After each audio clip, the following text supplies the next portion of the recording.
Student, जैसा कि आप सभी को पता है कि प्रीवियस लेक्चर में हम लोगों ने क्या किया था, क्लास 12th मैथ का जो चैप्टर नंबर 4 है डिटर्मिनेंट, उसके एक्सरसाइज 4.2 का बेसिक कॉन्सेप्ट वाला लेक्चर हमने देख लिया है। मैं मान के चल रहा हूँ कि आप बेसिक कॉन्सेप्ट देख लिए होंगे, जिसमें मैंने आपको कुछ ज़्यादा तो नहीं, बस आपको मैंने ये बताया था कि यहाँ पर डिटर्मिनेंट की 8 प्रॉपर्टी होती है। वो 8 प्रॉपर्टी आपके लिए मोस्ट इंपॉर्टेंट है। अगर आप वो 8 प्रॉपर्टी को जानते रहेंगे तब तो आप एक्सरसाइज 4.2 के किसी भी क्वेश्चन को सॉल्व कर पाएंगे। सो स्टूडेंट, मैं मान के चल रहा हूँ कि आप वो लेक्चर देखे होंगे, नहीं भी देखें तो आप जाकर के देख सकते हैं, चैनल पे पड़ा हुआ है ऑलरेडी, आप जाकर के देख सकते हैं। सो स्टूडेंट, यहाँ पे बात करें क्वेश्चन नंबर यहाँ पे 1 से लेकर के 5 तक हमारे पास एक ही कॉन्सेप्ट हमें बोला गया है बिना प्रेशर किए, यानी कि ये जो डिटर्मिनेंट दे रखा है इसको हमें एक्सपेंड नहीं करना है। यही बोला, बिना प्रेशर किए और साइडिक के गुणधर्म यानी कि प्रॉपर्टी का उपयोग करके निम्नलिखित प्रश्न 1 से 5 तक को सिद्ध कीजिए। हमें देखो क्वेश्चन नंबर 1 से लेकर के 5 तक जितने भी क्वेश्चन है सब में हमें प्रूफ करने को कुछ ना कुछ दिया गया है।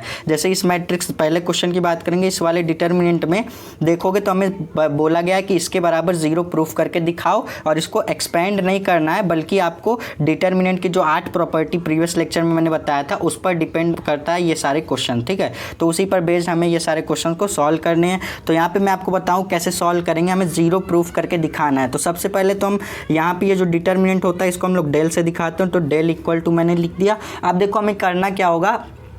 अब अगर हम देखो यहाँ पे ऑपरेशन लगा दें C1 पर, C1 is replace by C1 plus C2। अगर हम क्या करें, इसको और इसको जोड़ दें तो ये आ जाएगा, क्योंकि देखो x प्लस a है, और जब इसको और इसको जोड़ोगे तो x प्लस a ये भी बनेगा। तो देखो कैसे हम लोग करेंगे, लिखेंगे डेल इक्वल टू C1 के प्लेस पे C1 प्लस C2 करना है। तो C1 यहाँ पे देखो C1 के प्लेस पे C1 प्लस C2 करना है। C1 की वैल्यू है x प्लस C2 करना है a, यानी कि हमारे पास है x, यहाँ से हमारे पास आ जाएगा x प्लस a, और यहाँ पे C1 की वैल्यू है y, C2 की वैल्यू है b, तो ये हो जाएगा y प्लस b, और ये हो जाएगा z प्लस c। और दूसरी वाली और तीसरी वाली कॉलम को हम एज इट इज़ लिख लेंगे, यहाँ पे x plus a, y plus b, z plus C. अब देखो डिटर्मिनेंट की जो 8 प्रॉपर्टी होती है उसमें से मैंने एक प्रॉपर्टी आपको ऐसी बताई थी।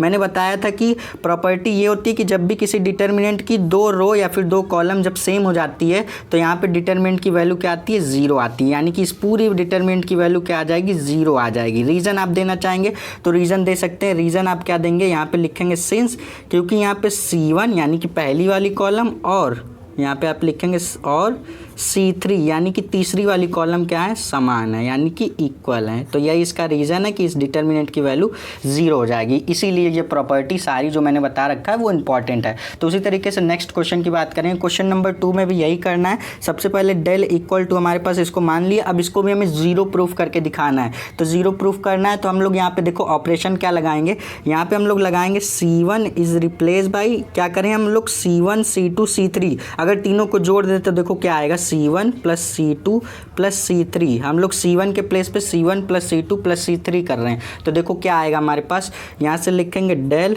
इक्वल टू, देखो C1 के प्लेस पे हमें ये तीनों क्या जो करना है, जोड़ना है। तो देखो सबसे पहले C1 की वैल्यू यहाँ पे रफली वर्क पहले करके दिखाता हूँ। C1 की वैल्यू है a माइनस बी, प्लस करना है इसमें C2 की वैल्यू है b माइनस सी, ठीक, प्लस करना है इसमें C3 की वैल्यू है C माइनस ए।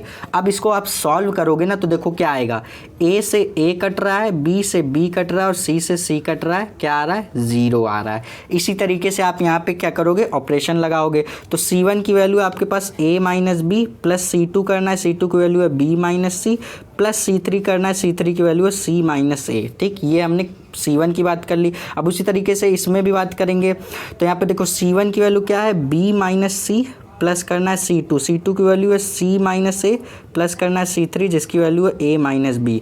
अब यहाँ पे फिर वही करेंगे, C1 की वैल्यू है C माइनस ए, प्लस C2 की वैल्यू आपके पास A minus B, plus C3 की वैल्यू है B माइनस सी। तो ये हमने पहली कॉलम के प्लेस पे ये ऑपरेशन लगा दिया, और दूसरी और तीसरी कॉलम को हम एज इट इज़ लिखेंगे। यहाँ से लिखा A माइनस बी, ये उसके बाद C minus A minus B, B minus C, ये हमने लिख दिया। हमें देखो 0 प्रूफ करना है तो क्या करेंगे, यहाँ से लिखेंगे डेल इक्वल टू, आप देखोगे ये सारे टर्म क्या हो रहे हैं, आपस में कैंसिल हो जा रहा है, क्योंकि एक प्लस में एक माइनस में, एक प्लस में एक माइनस में, इसीलिए ये सारे टर्म कैंसिल होंगे।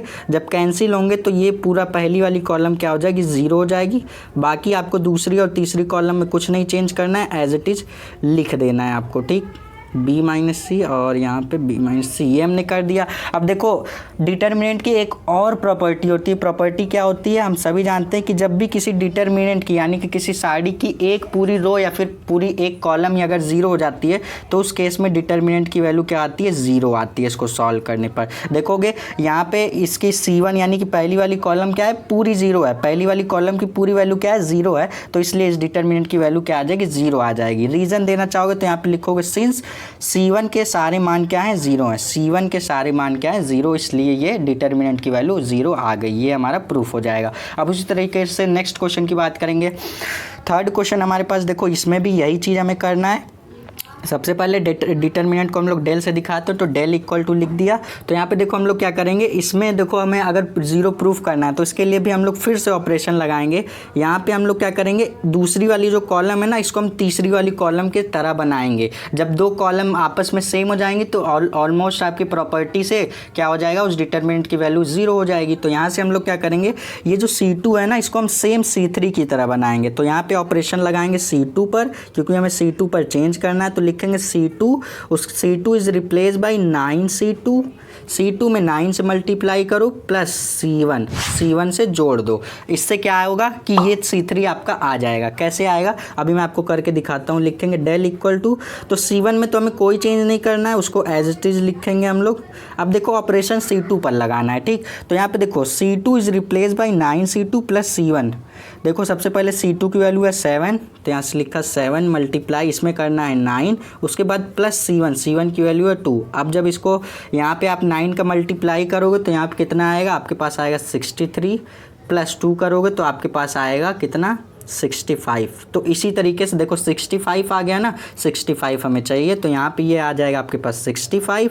उसी तरीके से अब यहाँ पर करोगे 8 का मल्टीप्लाई 9 से करोगे तो आपके पास आएगा 72 प्लस C1 की वैल्यू है 3, तो यहाँ पे 72 प्लस 3 हमारे पास 75 आ जाएगा। तो 75 चाहिए तो 75 भी आ गया। उसी तरीके से अब देखो 9 मल्टीप्लाई 9 करोगे तो कितना आएगा, 81 आएगा, प्लस C1 करना है। C1 की वैल्यू है 5, तो 81 प्लस 5 कितना आएगा, 86 आएगा। तो 86 चाहिए तो 86 लिख दिया। और तीसरी वाली कॉलम को हम एज इट इज़ लिखेंगे। अब ये प्रॉपर्टी आप सभी को याद होगी, अभी पिछले क्वेश्चन में हमने लगाया कि जब भी किसी डिटर्मिनेंट की एक रो या जब भी किसी डिटर्मिनेंट की 2 रो या 2 कॉलम जब सेम हो जाती है तो उस कंडीशन में डिटर्मिनेंट की जो वैल्यू आती है वो 0 आती है। यहाँ पर आप रीज़न भी दे सकते हो। क्या रीज़न दोगे कि C1 मतलब यहाँ पे C2 है ना, C2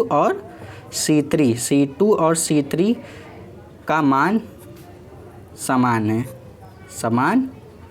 है। तो ये आप इसका रीज़न दे सकते हो। इसी तरीके से ये भी क्वेश्चन हो जाता है हमारा कंप्लीट। 0 हमें प्रूफ करना था, 0 हम लोगों ने प्रूफ करके दिखा दिया। अब हम लोग चलते हैं क्वेश्चन नंबर 4 की तरफ। सो स्टूडेंट ये देखो, ये रहा हमारा क्वेश्चन नंबर 4। क्वेश्चन नंबर 4 में भी हमें यही करना है। क्वेश्चन नंबर 4 हमारे पास जो दे रखा है, इस डिटर्मिनेंट के प्लेस पे हमें 0 प्रूफ करके दिखाना है। तो सबसे पहले डेल इक्वल टू हम लोग इसको मान लेते हैं। अब हम लोग करेंगे इसको सॉल्व, ठीक है। तो सबसे पहले इसको सॉल्व करने के लिए इस डिटर्मिनेंट को थोड़ा सा और सॉल्व करते हैं। तो यहाँ पर लिखेंगे डेल इक्वल टू, ज़्यादा कुछ नहीं करना है आपको, करना ये कि ये C3 यानी कि तीसरी वाली कॉलम में जो ये आपका बाहर दे रखा है ना ABC, इसका मल्टीप्लाई करना है, बस इतना ही करेंगे। तो यहाँ पे पहली वाली और दूसरी वाली कॉलम में कुछ नहीं छेड़छाड़ करनी है, इसको एज इट इज लिखेंगे CAAB। ये कर दिया C1 और C2। अब C3 में हमें करना क्या है, सिर्फ और सिर्फ जो बाहर दे रखा है उसको मल्टीप्लाई करना है। A का मल्टीप्लाई इसमें करेंगे तो सबसे पहले आएगा AB प्लस AC आएगा। उसी तरीके से B का मल्टीप्लाई इसमें करेंगे तो आएगा BC प्लस उसके बाद AC आएगा, मतलब AB आएगा। B का मल्टीप्लाई करना है ना। उसके बाद C का मल्टीप्लाई इसमें करोगे तो आपके पास क्या आ जाएगा, आपके पास आएगा सबसे पहले CA प्लस उसके बाद आपके पास आएगा BC। ये हमने कर दिया, ठीक। इतना काम कर दिया। अब हम लगाएंगे ऑपरेशन क्या लगाएंगे, यहाँ पे लिखेंगे C3 is replace by C2 plus C3। हमने ये कर दिया। हमें करना क्या है, C3 के प्लेस पे हमें C2 मतलब ये वाली और ये वाली को क्या करना है, आपस में जोड़ देना है। तो सबसे पहले हम करेंगे क्या, लिखेंगे डेल इक्वल टू, हमें C3 में ऑपरेशन लगाना है तो हम C1 और C2 को एज इट इज़ लिख लेते हैं।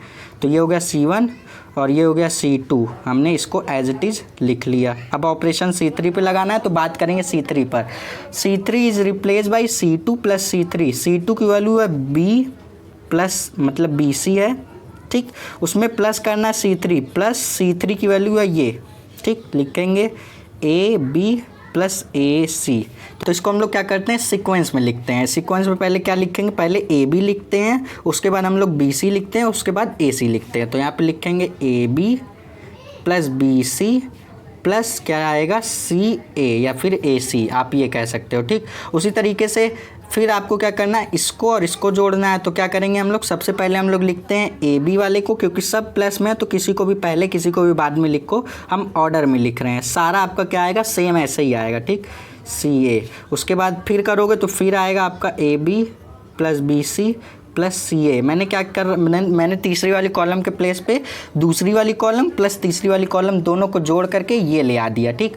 अब आप यहाँ से देखो तो हम लोग C3 यानी कि तीसरी वाली कॉलम में से AB plus BC plus CA सब में क्या दिख रहा है, C3 वाले में कॉमन दिख रहा है। तो हम लोग क्या करेंगे, इसको डिटर्मिनेंट के बाहर कर लेंगे।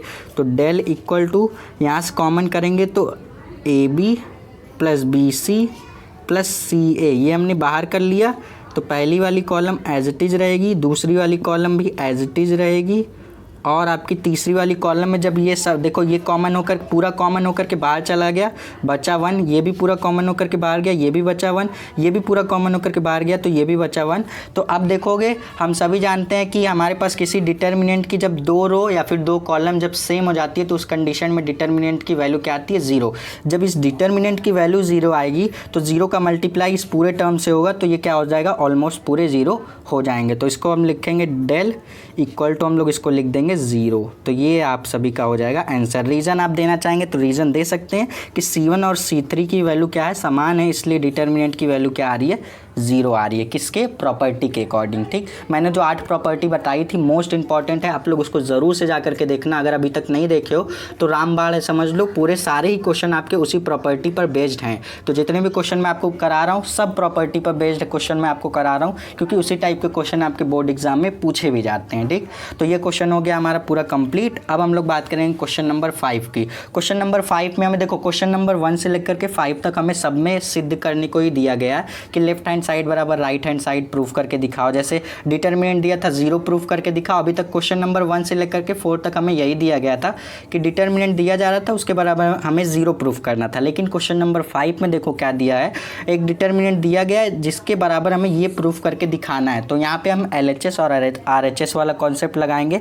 हम करेंगे क्या, LHS को लेकर के चलेंगे और RHS को प्रूफ करेंगे। तो सबसे पहले यहाँ पे लिखते हैं LHS, लेफ्ट हैंड साइड वाले को लिखेंगे। तो सबसे पहले डिटर्मिनेंट को हम लोग किसे दिखाते हैं, डेल से, तो डेल लिख दिया। अब हम लोग लेफ्ट हैंड साइड वाले डिटर्मिनेंट को लिखते हैं जो कि दे रखा है B plus C Q plus R Y plus Z, उसके बाद C plus A R plus P Z plus X, ये दे रखा है A plus B P plus Q x plus y, ये हमारे पास दे रखा है। तो ये हमने लिख दिया डेल के बराबर। अब हम करेंगे क्या, इसमें लगाएंगे ऑपरेशन। हमें देखो ये प्रूफ करना है ना, तो जैसा जैसे मैं आपको बताते चल रहा हूँ वैसे वैसे करते जाना। अब आप पूछोगे सर आपको कैसे मालूम पड़ता है, ऐसे कैसे करेंगे, तो इसके लिए चाहिए होती है प्रैक्टिस। जितनी ज़्यादा आप प्रैक्टिस करेंगे आपका माइंडसेट वैसा हो जाएगा, तो आपको वैसे थॉट आने लगेंगे कि किस तरीके से हमें क्या ऑपरेशन लगाना चाहिए। आप जितनी ज़्यादा प्रैक्टिस कर लेंगे उसकी, उतनी अच्छी तरीके से आपका कॉन्सेप्ट क्लियर होगा। फिर आप खुद ब खुद सोचने लगेंगे कि इसमें क्या मल्टीप्लाई करें, क्या डिवाइड करें, कौन सी रो से कौन से कॉलम को घटाएं, ये सारी चीज़ें आप खुद ब खुद करने लगेंगे।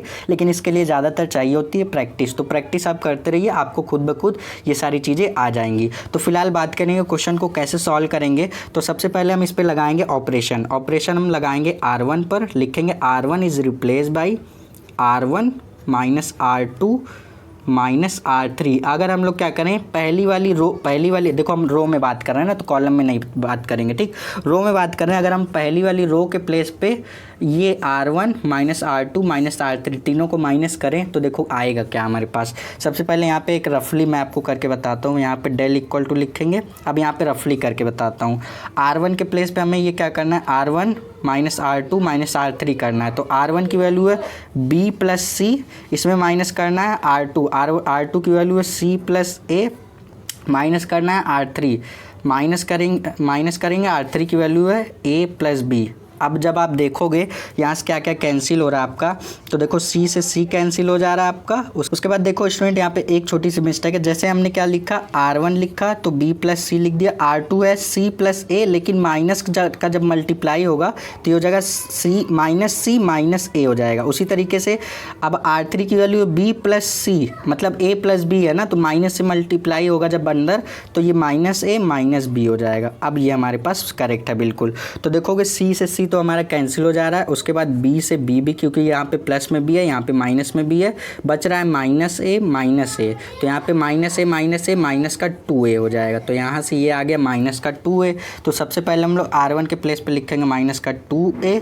उसके बाद यहाँ पे आप देखोगे जब आप इसको, उसी तरीके से आप क्या करोगे, जब इसको और इसको जब माइनस करोगे तो आपके पास आएगा माइनस का 2P। उसी तरीके से जब आप इसको देखो, इसको क्योंकि देखोगे इसमें x का टर्म आ रहा है ना, तो यहाँ पे देखो y से y कैंसिल हो जाएगा आपका, और यहाँ पे z से z कैंसिल हो जाएगा, बचेगा x, ठीक है। माइनस एक्स बचेगा, जैसे यहाँ पे माइनस ए बचा ना, उसी तरीके से माइनस एक्स बचेगा तो माइनस का 2x आएगा। उसी तरीके से यहाँ वाले में भी हुआ है, यहाँ से r कैंसिल हो गया आपका, q से q कैंसिल हो गया, और माइनस p बचेगा। उसी तरीके से माइनस p हमारे पास माइनस का 2p हो जाएगा। और बाकी हम लोगों ने ये R1 पे ऑपरेशन लगा दिया, तो हम लोग क्या करेंगे, दूसरी रो को और तीसरी रो को एज इट इज़ लिख लेंगे, a plus b P plus Q x plus y, ये हमने लिख दिया डेल के बराबर। अब देखो हम करेंगे क्या, यहाँ पे हम लोग, अब आप यहाँ से देखोगे कि हमारे पास पहली वाली रो में से -2 को हम लोग क्या कर सकते हैं, ईजिली कॉमन कर सकते हैं। कॉमन करके डिटरमिनेंट के बाहर करेंगे, तो लिखेंगे डेल इक्वल टू -2, रो 1 से क्या हो रहा है, कॉमन हो जा रहा है, तो बच रहा है A और P और X, ये हमारे पास बच रहा है। और नीचे वाला जो हमारे पास है वो एज इट इज रहेगा, R plus P Z plus X, और यहाँ पे A plus B P plus Q x plus y, ये हमारे पास हो गया। अब आप क्या करो, यहाँ से आप लोग क्या करो, ये हमारे पास है R2, ये है R3, ये दोनों को क्या करो, इंटरचेंज कर दो। करेंगे क्या, यहाँ पे R2 इज़ इंटरचेंज R3, दोनों को क्या किया, अदला बदली कर दिया। R2 के प्लेस पे R3 को, R3 के प्लेस पे R2 को कर देंगे। तो यहाँ से लिखेंगे डेल इक्वल टू, अब एक बात मैंने और आपको प्रॉपर्टी बताई थी कि जब भी हम लोग रो या कॉलम की अदला बदली करते हैं तो जो डिटरमिनेंट होता है उसका साइन क्या हो जाता है, बदल जाता है। अगर वो माइनस में है तो प्लस में हो जाता है, और प्लस में है तो माइनस में हो जाता है। तो ये डिटरमिनेंट देखोगे आपका माइनस में है, तो चलो यहाँ पे मैं पहले यहाँ पे लिखता हूँ -2। अब पहले इसको मैं चेंज करता हूँ, तो पहली वाली रो में हमें कुछ नहीं करना है, एज इट इज रहेगा। हमें चेंज करना है दूसरे और तीसरे को, हमें दूसरे के प्लेस पे तीसरे वाले को लिखना है, जो कि है A प्लस B। देखो तीसरा वाला है ना, तो हम दूसरे वाले के प्लेस पे लिख रहे हैं P plus Q x plus y. ये तीसरी वाली रो थी, लेकिन इसको मैं दूसरी वाली रो के प्लेस पे लिखा। उसी तरीके से दूसरी वाली रो को हम लोग तीसरे वाले रो के प्लेस पे लिखेंगे Z प्लस एक्स, ये हमने कर दिया। तो ये मैंने क्या किया, R2 is interchange by R3, ये हमने कर दिया। अब देखो जब आप इंटरचेंज करते हो ना, तो क्या हो जाता है कि अगर ये डिटरमिनेंट प्लस में है तो इस पर क्या हो जाता है, माइनस लग जाता है। अब ये माइनस माइनस क्या हो जाएगा, प्लस हो जाएगा। अब हम करेंगे क्या, अब यहाँ पे हम लोग एक और ऑपरेशन लगाएंगे, हमारा फाइनल आंसर आ जाएगा। यहाँ पे लिखेंगे हम लोग R2, यहाँ पे लिखेंगे R2 is replace by R2 minus R1। हम लोग क्या करेंगे, इसमें से इसको घटाएंगे तो A से A कैंसिल हो जाएगा, A एंड यहाँ पे एक ऑपरेशन और लगाएंगे, R3 is replace by R3 minus R1। एक बार हम कर क्या रहे हैं, R2 को R1 से घटा रहे हैं, एक बार R3 को R1 से घटा रहे हैं, जिससे कि देखो जब R2 से R1 को घटाओगे तो यहाँ से A से A कैंसिल हो जाएगा, जब R3 को R1 से घटाओगे तो आपका फिर ऐसे कैंसिल हो जाएगा। तो बचेगा क्या हमारे पास, देखो यहाँ से सबसे पहले लिखेंगे डिटरमिनेंट, यहाँ से देखो माइनस माइनस क्या हो गया, प्लस हो गया, तो यहाँ से लिखा 2 और लगाया डिटरमिनेंट। ठीक, अब देखो ध्यान से सुनना, पहली वाली रो को हम एज इट इज लिखेंगे क्योंकि पहली वाली रो पे हम ऑपरेशन लगा ही नहीं रहे हैं, ठीक। हम लगा रहे हैं दूसरी वाली और तीसरी वाली रो पे ऑपरेशन। तो देखो कैसे करेंगे, यहाँ पे जब R2 की वैल्यू है A प्लस बी, अब इसमें माइनस करोगे R1 की वैल्यू है A, तो A से A कैंसिल होकर के आपके पास आएगा B। उसी तरीके से जब आप R2 माइनस R1 करोगे तो P से P कैंसिल होगा, आपका आएगा Q। उसी तरीके से जब इससे इसको माइनस करोगे तो X से X कैंसिल हो जाएगा, आपके पास आएगा क्या, Y। अब बात करेंगे R3 को हमें क्या करना है, R1 से माइनस करना है। तो जब इसको आप इससे माइनस करोगे ना तो A से A कैंसिल होगा, आएगा C। उसी तरीके से इसको इससे माइनस करोगे तो P से P कैंसिल होगा, आएगा R। जब इसको इससे कैंसिल करोगे तो X से X कैंसिल होकर के आएगा Z। अब यही चीज़ हमें प्रूव करना था। ये है आपके पास RHS की वैल्यू। मैं आपको फिर से दिखा देता हूँ, यही आपके पास RHS की वैल्यू है। अगर हम लोग फिर से चलें क्वेश्चन में तो देखो 2APX BQY CRZ, यही हमें प्रूव करना था RHS बराबर। तो आप मैं फिर से दिखा देता हूँ, del equal to 2APX BQY CRZ, यही हमारे पास RHS की वैल्यू आ गई। ये हमारे पास इस क्वेश्चन का फाइनल आंसर आ जाएगा। सो स्टूडेंट, आई होप कि आपको ये क्वेश्चन अच्छी तरीके से समझ में आया होगा। क्वेश्चन नंबर 1 से लेकर के 5 तक हम लोगों ने पूरा कंप्लीट सोल्यूशन देख लिया है। बाकी के जो क्वेश्चन बचते हैं उसको हम लोग नेक्स्ट लेक्चर में कवर करेंगे। मिलते हैं नेक्स्ट वीडियो में, तब तक के लिए पढ़ते रहिए। All the best.